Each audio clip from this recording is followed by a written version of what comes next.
here's where the media went. So they went to the stats show the crime has decreased, which they already got burned on. Like I said, after Trump's first address to the nation as president in February, they tried to say crime is down. They cited FBI stats, which turned out to be bullshit, which we all knew. Those of us who have been watching the crime data knew were bullshit. So they got burned. Now here again, they try to say, no, crime's down, it's way down. Okay, forget that we're number 4 in the nation when it comes to homicides. And then they hedge their bets with also you're all racists.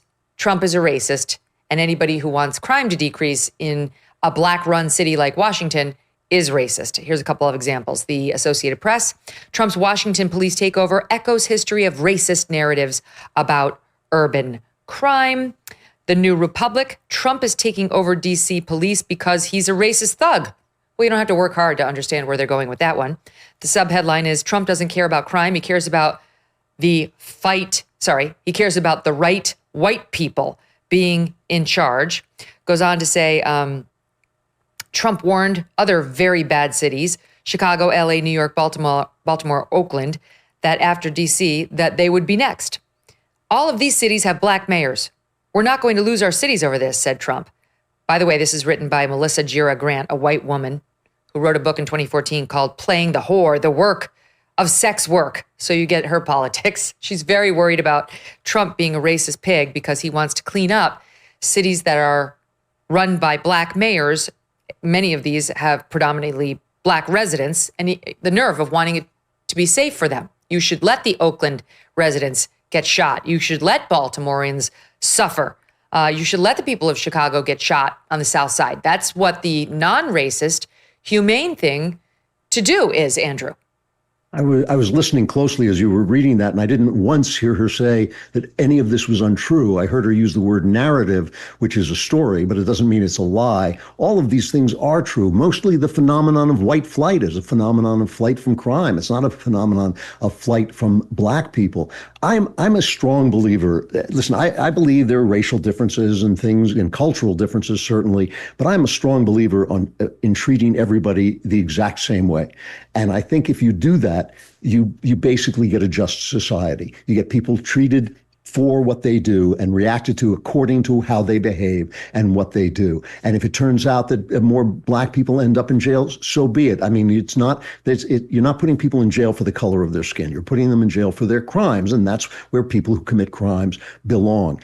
I think that the right, the conservatives, have got to make a much, much stronger pitch for this attitude, have got to reject all racial narratives. I think, look, there's no such thing as a noble lie, but there is such a thing as a workable fiction. And one of the things that we should work with is treating Americans like Americans. That's it. That's it. You're here. You're an American. Great. Now obey the law and try and behave in public and try not to throw litter on the streets, and you'll do fine. Go to your job, make your money, raise your kids, and you'll be fine. That should be the only way that we can approach these things. And every time I hear the phrase black or white in a pejorative sense, that this narrative is not a fair narrative because someone is black or because someone is white, I just reject it out of hand. And I think we should do this with crime as well. There is absolutely no reason why people of all colors can't obey the law. And it's infuriating, when you go back for border crossing and people say, oh, these poor immigrants, they're just looking for a better life. I get it. It's not like I don't feel for people. It is simply that the law is the law. If you want to change the laws, change the laws. As long as they are in place, people should obey them. And it's absolutely infuriating, and it's worse for black people than it is for anybody else to somehow exempt them from the laws that we all have to follow, to somehow say, well, yes, you hit a guy over the head and took his watch, but you're black, therefore you don't have to have bail. And if you never come back to court, there's nothing we can do about it. These are bad things to do to a society, but they're worst for the lowest people, for the people who are most vulnerable. Whose neighborhood does that crime affect most? It's just amazing how the left's version of compassion is anything but compassionate. I mean, it simply spreads the cruelty. It allows the cruelty to spread. And I just cannot stand it when we're talking about criminality, when we're talking about people not obeying the law, when either bigots who don't like black people and say, oh, the black people are inherently criminal, which I think is absurd, or on the left saying, well, they're black, so you're not allowed to accuse them of committing crimes. To me, Racism just makes people stupid. It makes them say Or stupid of being things. incompetent mayors or governors. Or incompetent mayors or governors. Judging people by their race just makes people stupid. It's not that there aren't different cultures. It's not that there might not be some racial traits, but judging people by their race makes people stupid, makes them say stupid things, and makes for the worst possible policy. Well, it's like New York. I mean, I can speak to this personally as a New Yorker for the past, 14 years, 14 of the past 17. A white man ruined New York. His name was Bill de Blasio. Absolutely ruined it. He's the one who made it unsafe.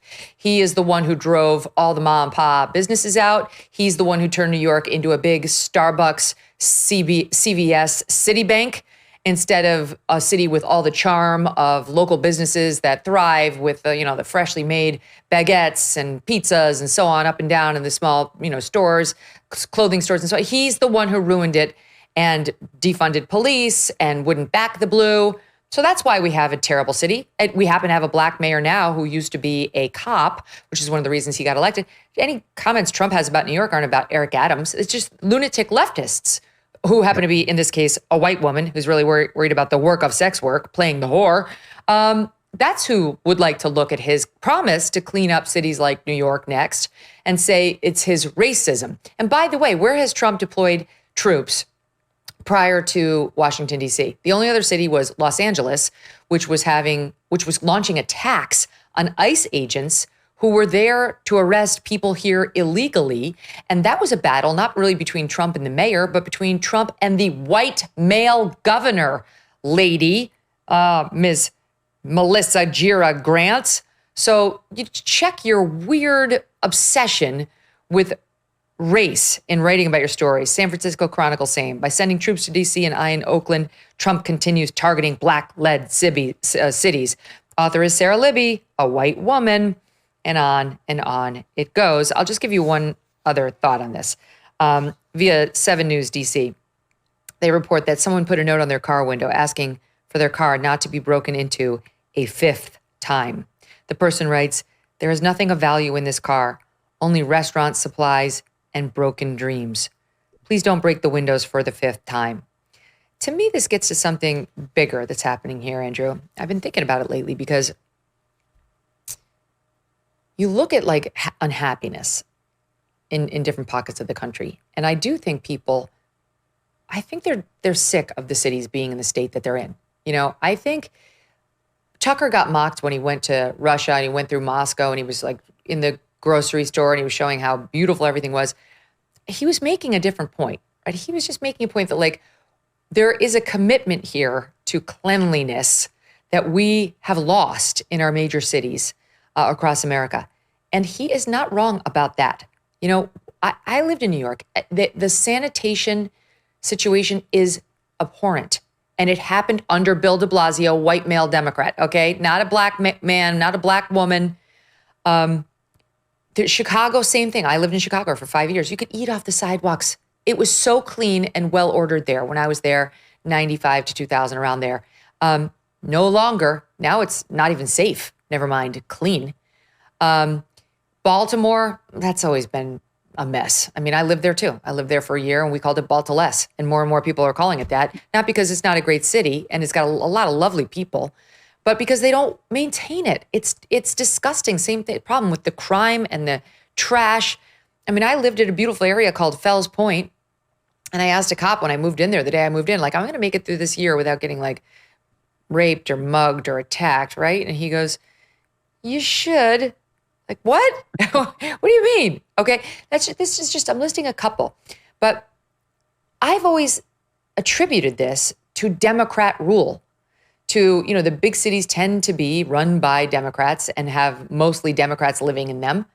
And it's just a sad thing that you can't fix from the federal level. It doesn't matter if you get a Trump in there. It doesn't really matter. You have to convince the New Yorkers of the world, the Chicagoans, the San Franciscans, to change leadership.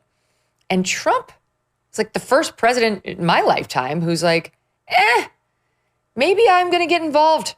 I might get involved. There might be something I can do. That's going to be harder outside of Washington, which has a specific law that allows the president to do this. And New York and Chicago and Oakland, they don't have that law. But Trump doesn't seem bothered by that.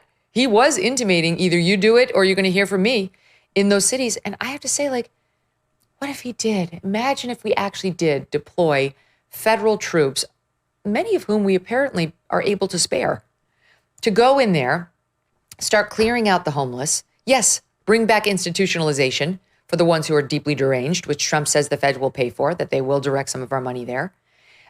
Start doing something potentially about sanitation. I mean, he's talking about just urban decay. That's part of it. And turned our greatest cities around to something we actually could be proud of again.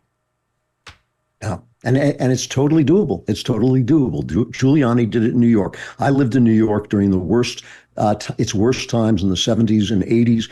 Seriously, you had to tell your friends not to come and visit you. You had to tell them not to go out at night.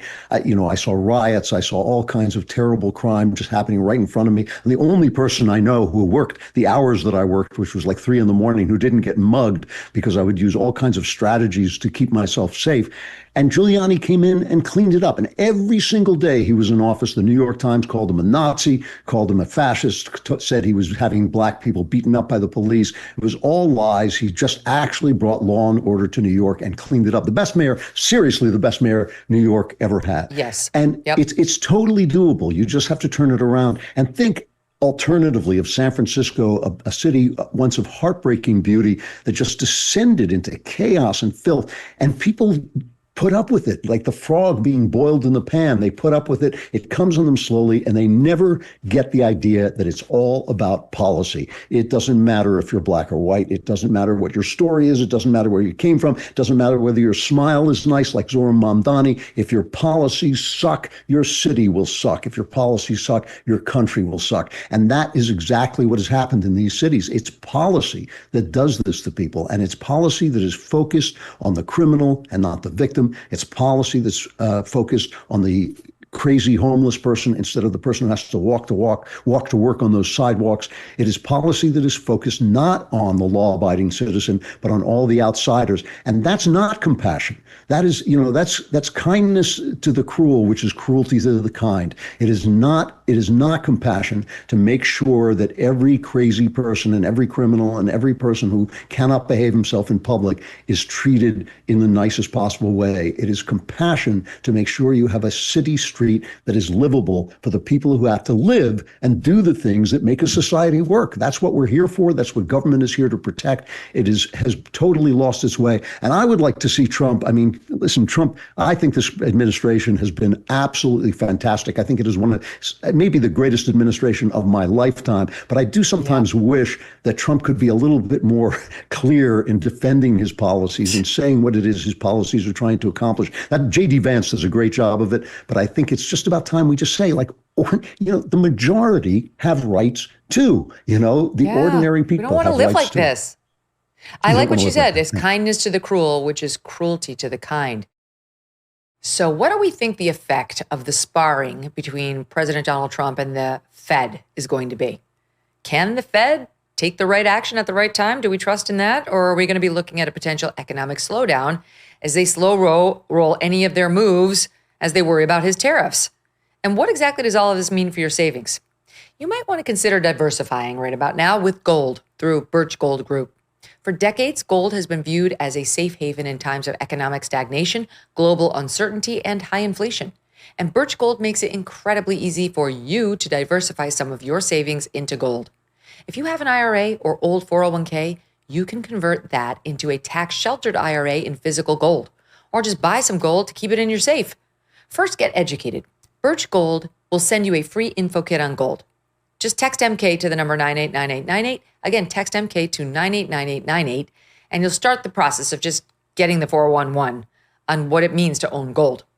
Consider diversifying a portion of your savings into gold. So if the Fed cannot stay ahead of the curve for the country, at least you can stay ahead of the curve for yourself. Thanks so much for watching. If you like what you just saw, hit the subscribe button for more clips and full episodes.